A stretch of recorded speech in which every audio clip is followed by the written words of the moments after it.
ठीक है जी, अगर क्वेश्चन नहीं है तो फिर हम आगे स्टार्ट करते हैं। लास्ट टाइम हमने दो चीज़ों को कवर किया था। क्वार्टाइल डेविएशन को कवर किया था, और क्वार्टाइल डेविएशन में हमने ग्रुप्ड और अनग्रुप्ड डाटा दोनों के लिए देखा था कि किस तरह से निकलता है। आपने अपर quartile minus lower quartile divided by 2 करना होता है तो आपके पास क्वार्टाइल डेविएशन आती है। और इससे पहले हमने देखा था कि रेंज कैसे निकलती है डाटा की।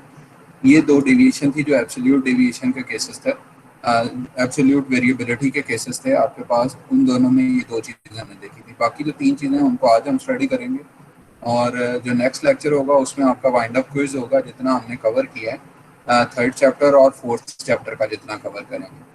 इससे रिलेटेड क्वेश्चन जो है वो मैं आपको आज बता दूँगा, तो वो उसमें इंक्लूडेड होंगे जो परसों वाली हमारी क्लास है उसमें।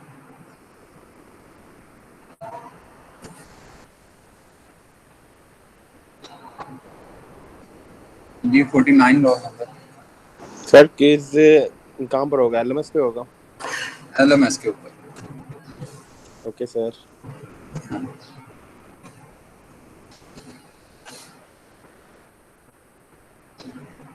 ठीक है जी, नेक्स्ट हमारे पास है मीन डेविएशन।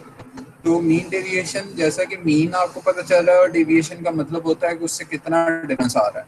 तो मीन से आपकी वैल्यूज का कितना डिफरेंस आ रहा है, ये उस चीज को काउंट करते हैं। इसमें हम दो चीजें होती हैं, या तो आप स्टैंडर्ड रखते हैं मीन को इसमें, या फिर आप मीडियन को रखते हैं और हर वैल्यू का उससे डिफरेंस निकालते हैं। जब आपके पास हर वैल्यू का उससे डिफरेंस आ जाता है तो आप फिर उसके बाद क्या करते हैं, आप समेशन करते हैं। किस चीज की समेशन करते हैं? वो जो डिफरेंस आपके पास आया होता है, यानी हर वैल्यू, जो भी आपके पास वैल्यू हो वो माइनस मीन और मॉड डिवाइडेड बाय आपने करना होता है n के साथ, नंबर ऑफ वैल्यूज के साथ। तो ये आपके पास क्या देता है, ये आपको मीन डेविएशन और मॉड डेविएशन देता है। ठीक है, यानी आपकी जो सेंट्रल टेंडेंसी की तीन आइटम्स हैं जिनमें मीडियन है, मॉड है और मीन है, उनमें से किसी भी एक चीज को आप रेफरेंस रखते हुए बाकी वैल्यूज का उससे डिफरेंस निकालेंगे और फिर उसको सम करेंगे उस डिफरेंस को, और डिवाइड कर देंगे टोटल नंबर ऑफ वैल्यूज से, तो ये आपके पास मीन डेविएशन आ जाएगा। ठीक है, it is defined as the mean of the absolute deviation of observation from mean, median or mode. By absolute deviation, we mean that we consider all the deviation as positive. It is denoted by MD and is calculated as, आपने इसमें सिर्फ एक चीज और add कर लें कि आपने इसमें मॉड लेना होता है। मॉड से मुराद ये होता है कि अगर आपकी कोई नेगेटिव वैल्यू भी आ रही है तो आपने उसको पॉजिटिव ही ट्रीट करना है। जैसे अगर आपका -6 है तो आप उसको -6 नहीं लिखेंगे उस डिफरेंस को, बल्कि आप उसको 6 लिखेंगे। ठीक है जी, तो आपने उसका मॉड लेके उसको सम करना है। हर वैल्यू का मीन से, मीडियन से या मॉड से डिफरेंस लेना है, और अगर वो डिफरेंस पॉजिटिव है तो दैट इज गुड। अगर वो नेगेटिव है तो आप मतलब मॉड के थ्रू उसको क्या कर लेंगे, पॉजिटिव कर लेंगे, और पॉजिटिव करने के बाद उसको क्या कर देंगे, सम कर देंगे। ठीक है जी, अगर हम ग्रुप डाटा की बात करें तो हमारे पास ये डाटा की वैल्यूज हैं जिसमें 88.03 है, 94.50 है, और इस तरह से 5 वैल्यूज हैं आपके पास। सबसे पहले आप क्या निकालेंगे, इसकी हमने निकालनी है मीन डेविएशन। तो मीन डेविएशन के लिए सबसे पहले मीन निकालनी पड़ेगी। सिंपल इसकी मीन क्या होती है, summation of all the values divided by number of values. So we are going to have mean of this data, that is 91.416, and then we have to evaluate the difference for every value. अब जब हर value के लिए difference निकालेंगे तो पहली value जो है वो आपके पास 88.03 है, माइनस 91.416 है, और ये जो बाहर वाली दो लाइंस हैं ये इसका मॉड है। मॉड का मतलब ये है कि अगर अंदर नेगेटिव वैल्यू भी बन रही है ना तो आपने इसको पॉजिटिव ही लिखना। ये आपके पास इनफैक्ट बनेगी -3.386, लेकिन जब आपका ये मॉड अप्लाई होगा तो मॉड आपकी इस वैल्यू को क्या कर देगा, पॉजिटिव कर देगा। तो ये 3.386, और इसी तरह से आपके पास जो पॉजिटिव वैल्यूज आ रही हैं वो पॉजिटिव ही रहेंगी, और जो नेगेटिव वैल्यूज आ रही हैं वो आपके पास नेगेटिव वैल्यूज भी पॉजिटिव बन जाएंगी। यहाँ पे ये एक गलती है, यहाँ पे 84.60 है, यहाँ पे 64.60 लिखा हुआ है, 84.60, ये करेक्शन है। अब आपने करना क्या होता है, इनका जो डिफरेंस आया है और उसके मॉड को आपने क्या कर देना था, सम करना है। आपने सम किया तो आपके पास रिजल्ट आ गया 20.404। ठीक है, 20.404 divided by number of values will give you the mean deviation. तो ये आपके पास आ जाती है 4.0808 सेंटीमीटर। सेंटीमीटर इसलिए आया क्योंकि ये एब्सोल्यूट वेरिएबिलिटी के केसेस हैं। तो एब्सोल्यूट वेरिएबिलिटी में जो आपके पास यूनिट्स आ रहे हो, किसके पास, जो आपकी वैल्यूज हों जो उनके यूनिट्स हों, वही यूनिट आपके पास क्या आते हैं, वेरिएबिलिटी के यूनिट्स भी आते हैं। Dealing with the group data, mean deviation is calculated by multiplying the absolute deviation from mean with the corresponding frequency and then taking the mean. जब आप ग्रुप डाटा की बात करेंगे तो आपने डिफरेंस वैसे ही निकालना है मीन से। पहले सबसे पहले आप मीन निकाल लेंगे डाटा की। मीन निकालने के बाद आपने क्या करना है, आपने जब मीन निकाल ली तो आपने हर वैल्यू का उस मीन से डिफरेंस निकालना है और फिर उसका मॉड ले लेना है, यानी नेगेटिव वैल्यूज को भी आपने प्लस कर लेना है और मल्टीप्लाई करना है फिर हर कॉरस्पॉन्डिंग फ्रीक्वेंसी से। कॉरस्पॉन्डिंग फ्रीक्वेंसी से मुराद जैसे पहली अगर क्लास लिमिट्स की बात करें या पहली आपकी क्लास बाउंड्रीज हैं उनकी बात करें तो पहली वाली की फ्रीक्वेंसी 6 है, तो आप मल्टीप्लाई करेंगे 6 को किसके साथ, ये जो आपने डिफरेंस निकाला है इसका मॉड लेंगे, यानी ये -9.833 है तो आप क्या करेंगे, इसको पॉजिटिव ही एज्यूम करते हुए 6 के साथ मल्टीप्लाई करेंगे और फिर आप यहाँ पर लिखेंगे, नेगेटिव वैल्यू नहीं लिखेंगे। ठीक है जी, तो ये आपने क्या किया, फ्रीक्वेंसी को मल्टीप्लाई किया mod of your difference of your values with respect to mean, और नीचे आपने क्या करना था, समेशन ऑफ एफ यानी नंबर ऑफ वैल्यूज, तो उससे डिवाइड करेंगे तो आपका ग्रुप डाटा का केस आ जाएगा। जैसे जैसे इसमें डील किया गया, आपने सबसे पहले मीन निकाली। मीन निकालने के लिए ग्रुप डाटा का फॉर्मूला होता है sigma F Y divided by sigma F. यहाँ से आपने मीन निकाली, मीन का डिफरेंस निकाला हर वैल्यूज के साथ, दरमियान वाली वैल्यू जो क्लास बाउंड्रीज के दरमियान वाली वैल्यूज होती हैं उनका आपने क्या निकाल लिया, आपने डिफरेंस निकाल लिया। डिफरेंस निकालने के बाद आपके पास क्या आ गया, ये आपके पास कॉलम बन गया। अब आपने मल्टीप्लाई करना है फ्रीक्वेंसी को इसके मॉड के साथ। मॉड का मतलब है ये नेगेटिव वैल्यू भी प्लस हो जाएंगी, frequency multiply by positive of this, that will lead towards F of I mod of Y I minus Y bar. ठीक है, तो ये आपके पास क्या आ जाता है, ये आपके पास आ जाता है मीन का mean deviation of group data. और अगर आप मीडियन की बात करें तो यहाँ पे सिर्फ रेफरेंस वैल्यू चेंज हो जाएगी, वो मीडियन आ जाएगी। मीडियन एवेल्युएट आपने उसी तरह से करना है जैसे हमने पिछले लेक्चर में, पिछले चैप्टर में उसको एवेल्युएट किया। ठीक है, तो मीडियन से आप क्या करेंगे, सिर्फ डिफरेंसेस निकाल दे जाएंगे तो मीडियन डेविएशन आ जाएगा। फिर अगर हम बात करें मीडियन डेविएशन के बाद एक और पैरामीटर होता है मीन, मीडियन और मॉड। अगर आपके पास मॉड निकाल के आपसे मॉड की डेविएशन पूछी गई हो तो आपने मॉड निकालना है। मॉड की डेविएशन को आपने काउंट करते हुए क्या करना है, आपने मॉड की डेविएशन को काउंट करते हुए आपके पास मॉड का डेविएशन आपने कैसे वैल्यूएट करना है, मॉड को काउंट करते हुए आपने डिफरेंसेस निकालने हैं और डिफरेंसेस के थ्रू आपने मतलब मॉड के साथ आप डिफरेंसेस निकालेंगे और उसके थ्रू अगर अप्रोच करेंगे तो मॉड का डेविएशन है। इसमें अगर किसी को कोई पॉइंट समझ नहीं लगी तो आप पूछ लें।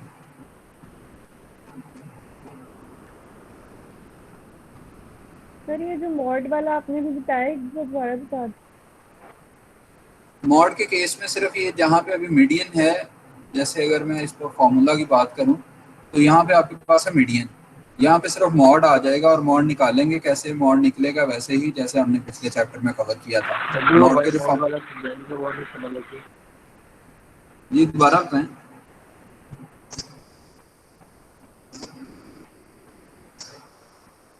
29 रोल नंबर दोबारा क्वेश्चन बता दें।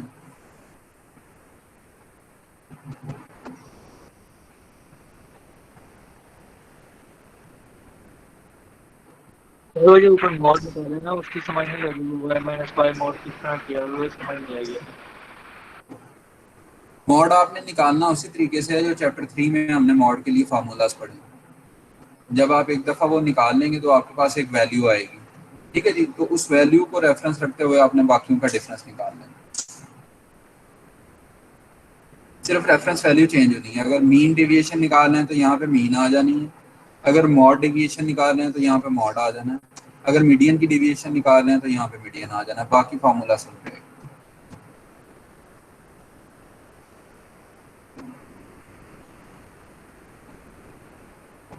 ठीक है जी।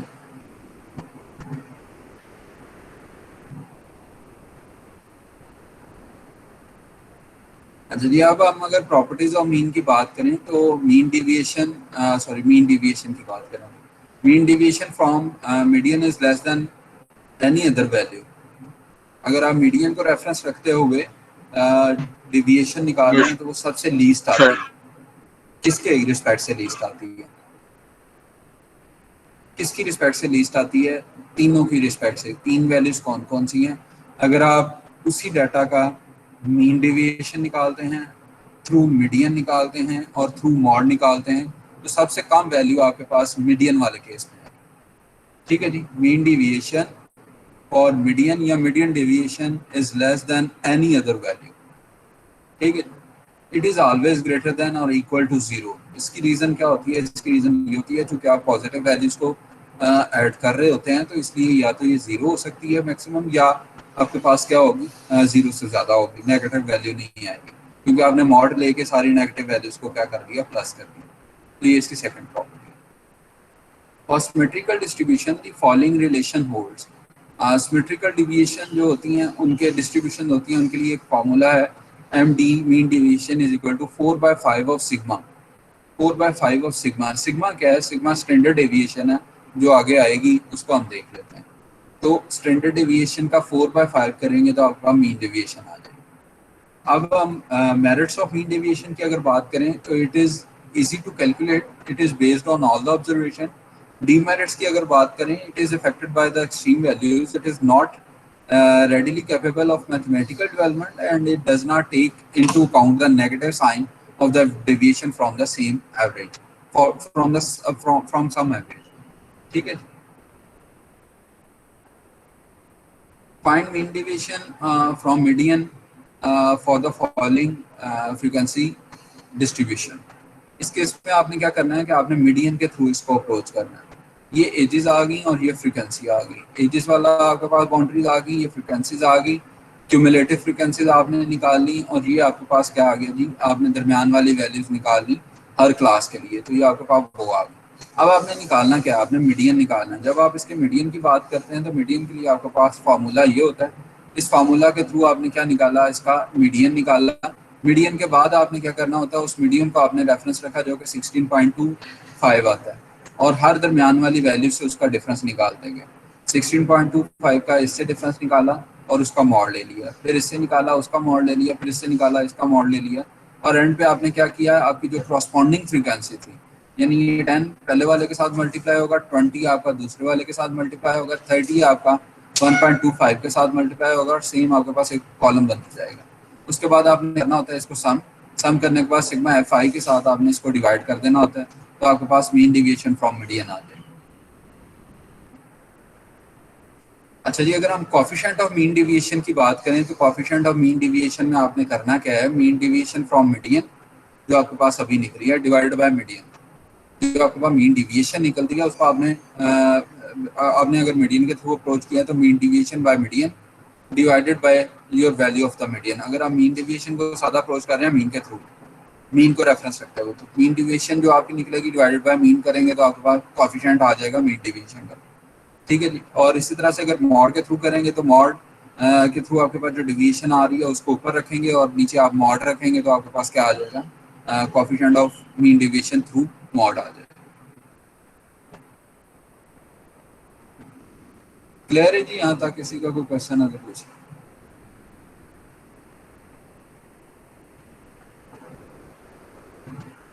No sir. नेक्स्ट है हमारे पास variance.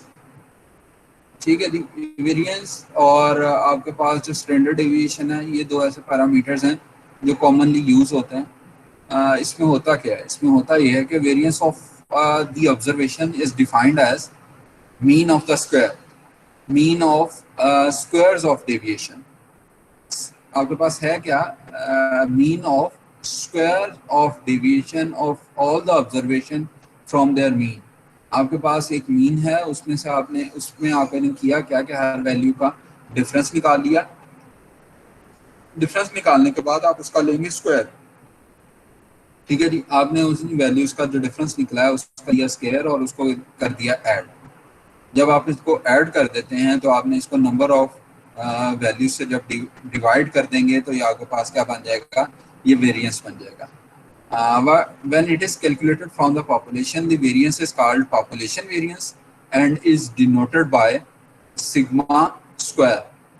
and when it is calculated from the sample based on n values, small n values, then it is called sample variance, and the population variance sigma square is defined as, जब आप population square की बात करते हैं तो आप इसको sigma square के साथ डिनोट करते हैं, जब आप sample की बात करते हैं sample variance की तो आप इसको capital S square के साथ डिनोट करते हैं। आपके पास फार्मूला जो है वो मैंने आपको अभी बताया कि हर वैल्यू का उसकी मीन से डिफरेंस निकालेंगे और उसको करेंगे square.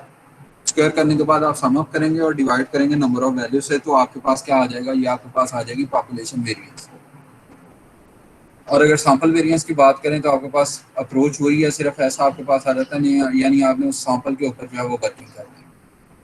Short formula for variance is given by, short formula variance की अगर आप बात करें तो आप उसमें करते क्या हैं, आपने किया उसमें यह है कि आपने सिग्मा वाई स्क्वायर हर वैल्यू का आप स्क्वायर कर लेंगे minus sigma Y over N और होल का स्क्वायर। ये फार्मूला क्या है, ये आपके पास शॉर्ट फार्मूला है वेरिएंस को निकालने के लिए। For a frequency distribution the sample variance S square is defined as, frequency के लिए आपने क्या करना है, फ्रीक्वेंसीज को मल्टीप्लाई कर देना है, क्रॉसपॉन्डिंग फ्रीक्वेंसीज को, ठीक है जी। और अगर शॉर्ट फार्मूला की बात करें तो यहाँ पे भी फ्रीक्वेंसी मल्टीप्लाई हो जाएगी और यहाँ पे भी फ्रीक्वेंसी मल्टीप्लाई हो जाएगी, और उस केस में हमें पता है कि आपके पास जो n होता है वो बेसिकली सिग्मा f के इक्वल होता है, तो ये आपके पास आ गया। If a is arbitrary value such that d is equal to y minus a as square for ungrouped data is given by, अगर आपके पास आप d की अप्रोच के थ्रू, जिसको आप शॉर्टकट मेथड कहते थे, उसके थ्रू अगर आप अप्रोच कर रहे हैं तो वो आपके पास क्या होता था, सिग्मा, इस केस में आपके पास सिग्मा डी स्क्वायर, यानी फार्मूला की सिमेट्री सेम रहेगी, आपकी सिर्फ वैल्यूज यहाँ पे चेंज होती जाएंगी, D square divided by N minus sigma D over N whole square. तो ये आपके पास क्या आ जाएगा, ये आपके पास आ जाएगा अनग्रुप डाटा के लिए वेरिएंस का केस, ये आ जाएगा ग्रुप डाटा के लिए वेरिएंस का केस डायरेक्ट फार्मूला के थ्रू या शॉर्टकट मेथड के through. When that data are grouped into a frequency distribution with equal classes interval of size h and u is equal to, आपके पास u क्या हो, y minus a divided by h। आपके पास अगर u इस तरह की कोई क्वांटिटी है, आपके पास ग्रुप डाटा का केस है और उसमें frequency distribution with equal class intervals of size h है, ठीक है जी। आपके पास यानी 5-5 का आपके पास सारों में क्लास इंटरवल जो है वो 5-5 का आ रहा है या 6-6 का आ रहा है, या स्मिट मतलब एक जैसी वैल्यू सारों के लिए आपके पास, तो उस केस में आपके पास u आप निकालेंगे, u निकलेगा कैसे, y minus any arbitrary value of your data divided by h, ठीक है जी। Then we have formula that is basically equal to h square into sigma f u square divided by sigma f minus sigma f u divided by sigma f whole square. तो ये variance का formula है कब, जब आपके पास equal size हो class intervals का और frequency distribution of group data का केस।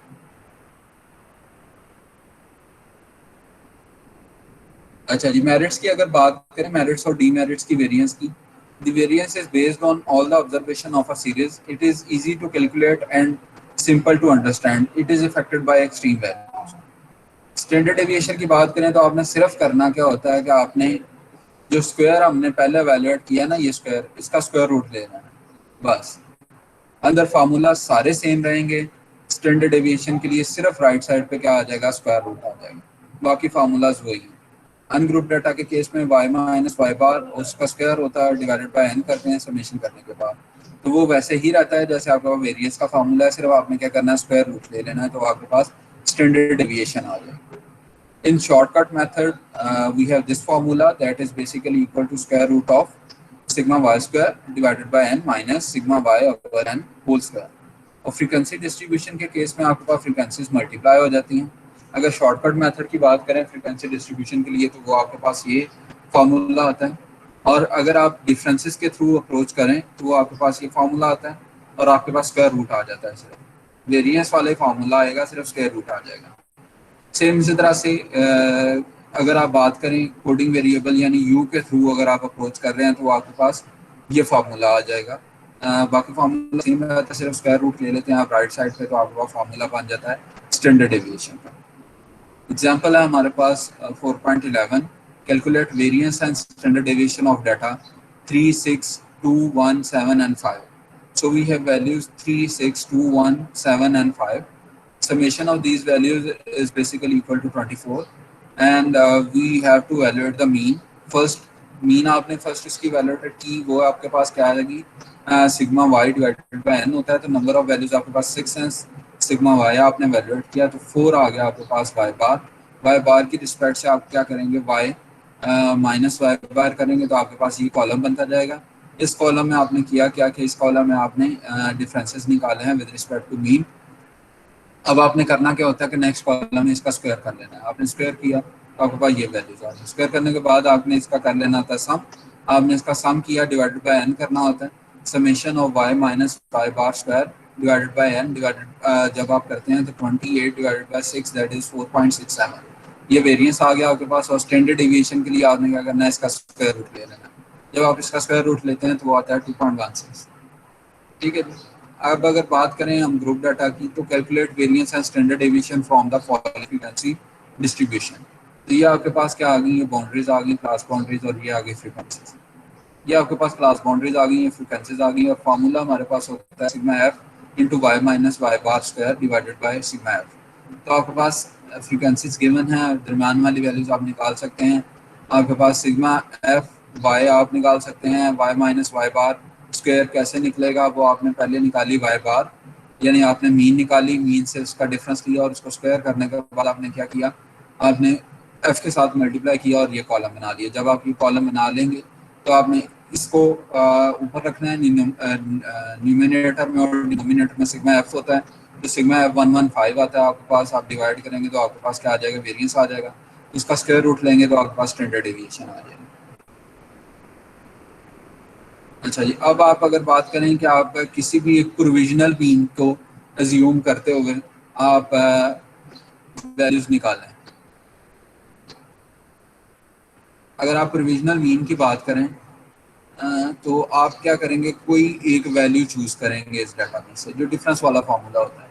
आपने कोई सी एक वैल्यू चूज की और उस वैल्यू को चूज करते हुए आपने बाकी वैल्यूज का उससे डिफरेंस निकालना। इस केस में हमने 15 को चूज किया जी, 15 को चूज किया, रैंडमली कोई एक वैल्यू पिक करके हमने डिफरेंसेस निकाल लिए। आपने आगे क्या किया जी, उसको डी स्क्वायर किया। क्यों? क्योंकि ये दो फार्मूलाज होते हैं, ये जो फार्मूला होता है इसमें दो चीज़ें चाहिए होती हैं, sigma D square over N होता है minus sigma D over N और इस होल का स्क्वायर होता है। तो सिग्मा डी आपके पास निकल सकता है, सिग्मा डी स्क्वायर आपके पास निकल आया, एन आपको पता है। ठीक है जी, तो इस फार्मूला में आप पुट करेंगे तो आपके पास क्या आ जाएगा, वेरिएंस आ जाएगा।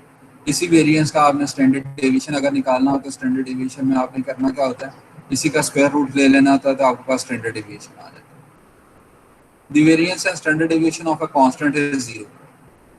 ठीक है जी, अगर आप 1 की वेरिएंस निकालना चाहें, सिर्फ 1 की, तो वो 0 होगी। स्टैंडर्ड डेविएशन निकालना चाहें तो वो भी 0 होगी। ठीक है जी, फिर variance and standard deviation are independent of the region. Region आप कोई सा भी चूज कर लें, उसके ऊपर डिपेंड नहीं करता। आपका डेटा की वेरिएंस जो है और स्टैंडर्ड डेविएशन है वो सेम रहती है।